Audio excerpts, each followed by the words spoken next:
WWE's headquarter in a bank is 12 days away, and we have a little bit of housekeeping to do for the headquarter bank ladder matches. First off, for the women's match, Lacey Evans is the newest addition to the match, as Lacey will face Dana Brooke, Asuka, Shayna Baszler, and the walking Nia ability herself, Nia Jax. And we talked about last week how fucking Nia just destroyed Kairi Sane with that buckle bomb to the bottom rope. That could paralyze a woman. Now that I think about it, looking at it over a week, it's just horrible. But this Friday on SmackDown, Carmella faces Mandy Rose for the final slot on Money for the ladder match. Of course, as we said last week, you have to literally climb the corporate ladder, battle all through Titan Tower, and get the contract on top of the roof. Lacey's addition didn't really change a lot, but, could she win it? Possibly. But I feel it'll go towards either Shayna, maybe Nia, or Asuka, just out of this field.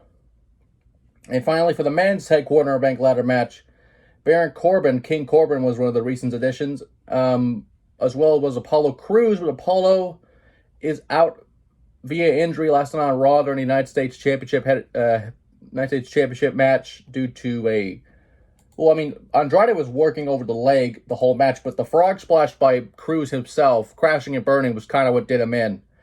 Sama crutches, obviously he's not going to be cleared to compete. There were reports of Jinder Mahal replacing him, but we don't see that yet on the current lineup for the match. Of course, for what would have been the final slot, because I guess now they're going to have another match to determine the Raw slot. Otis and Dolph Ziggler would have fought for what was the final slot, but again, we do not have confirmation of Jinder potentially being added to the match or not. There were reports that Jinder was being added to the match. I don't know. Jinder, of course, returned last night on Raw.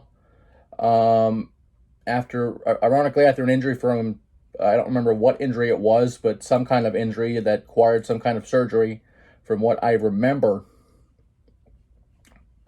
Of course, the current field right now, if with or without Jinder, is Corbin, Rey Mysterio, Daniel Bryan, and Aleister Black. Regardless if Jinder was in it or not, I don't think they would give him that push. Although I would love to see Jinder and McIntyre, just for the hell of it, and just have Heath come back. Of course, Heath Slater was released, but Heath comes back to the referee or something. Why not? You have that 90 days. Why not have that become a thing for some reason? I don't know. Just kind of spitballing here. But nonetheless, out of the current field, with Apollo gone, Apollo honestly had a lot of potential in this match. If you were to push somebody into the main event, I would have said Apollo, just because he's been given shit for the longest time, and it just makes sense. But out of this current field, honestly, I could say Bryan or Ray. Not that Aleister Black doesn't deserve it. He totally does, but, just don't give him a mic. I mean, the guy cannot talk. I like him. I like him more as a silent assassin. Just do not give him a mic. He needs to work on his promos more. It just drags on, and it becomes something about fighting from your door and all this bullshit. Just don't do that. And Corbin, they gave him Money in the Bank a few years ago, and didn't really go so well for him. So I don't know if that would be good for him to do that. Just keep him being a king. That's great for him.